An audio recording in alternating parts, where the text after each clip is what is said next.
Praise the Lord. Such a joy to see you all. இன்னைக்கான வசனத்தை நம்ம பார்ப்போமா? பரிசுத்த ஆவியானவர் உங்களிடத்தில் வரும்போது நீங்கள் பலனடைந்து. படிச்ச வசனத்தின்படியே தேவன் உங்களை பலத்தினால நிரப்ப போகிற தேவனா இருக்கிறார்.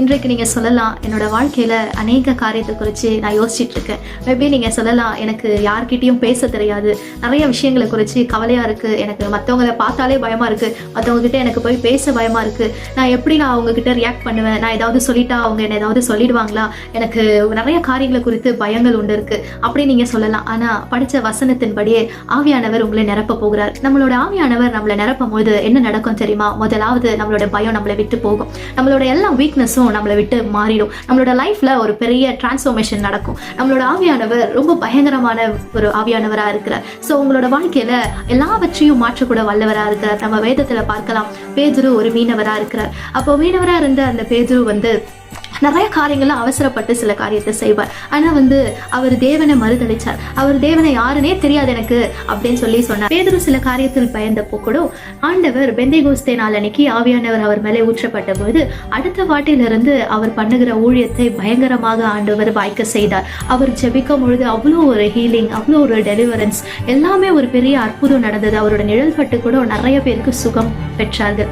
ஸோ நம்மளோட வாழ்க்கையிலையும் தேவன் உங்க மேல ஆவியானவர் ஊற்றப்படுவார். அவர் உங்களை பலப்படுத்துவார். நீங்க நினைக்கலாம், நான் போற ஜாப்ல இல்ல காலேஜஸ்ல செய்கிற வேலையில என்னால ஒரு ப்ராஜெக்ட் கூட ப்ரெசன்டேஷன் பண்ண முடியல, என்னால ஒரு காரியத்தை கூட எக்ஸ்பிளைன் பண்ண முடியல, நிறைய காரியத்துல நான் சோர்ந்து போயிருக்கேன், நிறைய விஷயத்துல நான் ரொம்ப டவுன் ஆகி போயிருக்கேன் நீங்க நினைக்கலாம். ஆனா ஆண்டவர் இன்றைக்கு உங்களை பலப்படுத்துறார். இன்றைக்கு ஆவியானவர் உங்களை நிரப்புகிற தேவனா இருக்கிறார். ஆவியானவர் நம்மளை நிரப்பும் பொழுது நமக்குள்ள இருக்க எல்லா வீக்னஸும், எல்லா விதமான பயங்களும், எல்லாவற்றையும் நம்மளோட வாழ்க்கையை விட்டு முழுமையாக போயிடும். பயப்படாதே, நான் உனக்கு துணை நிற்கிறேன்னு ஆண்டவருடைய வசனம் நமக்கு நல்ல தெளிவாக சொல்லுகிறது. ஸோ உங்களோட எந்த காரியத்தை குறிச்சியும் பயப்படவோ கலங்கவோ வேண்டாம். தேவன் எல்லாவற்றையும் மாறுதலாக வாய்க்க செய்வார். உங்களோட எல்லா கஷ்டமும் போய் உங்களை கீர்த்தியும் புகழ்ச்சியுமாக உங்களோட வாழ்க்கையில விளங்க பண்ணுவார். அவரோட வல்லமையும் அவரோட கிருபையும் அவரோட பலனும் உங்களோட வாழ்க்கையில விளங்க பண்ணுவார். ஸோ தொடர்ந்து ஜெபிங்க.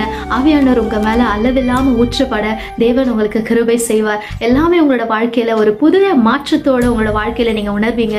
ஒரு நியூ டிரான்ஸ்ஃபர்மேஷன் உங்களோட வாழ்க்கையில நடக்கிறத நீங்க பாப்பீங்க. புதிய சேஞ்சஸை நீங்க உணர்வீங்க. உங்களோட லைஃப்ல எல்லாரும் உங்களை பார்த்து என்ன நீ வித்தியாசமா பிஹேவ் பண்ற, சந்தோஷமாவே இருக்கியேன்னு கேட்கிற அளவுக்கு ஆண்டவர் உங்களோட வாழ்க்கையில ஒரு மாற்றத்தை உண்டு பண்ணுவார். ஸோ தொடர்ந்து தேவனோட வேதத்தை வாசிங்க. அவர் உங்களை உயர்த்துவார். அவர் உங்களை மேன்மைப்படுத்தி பலப்படுத்தி நிலைநிறுத்துவார். May God bless you.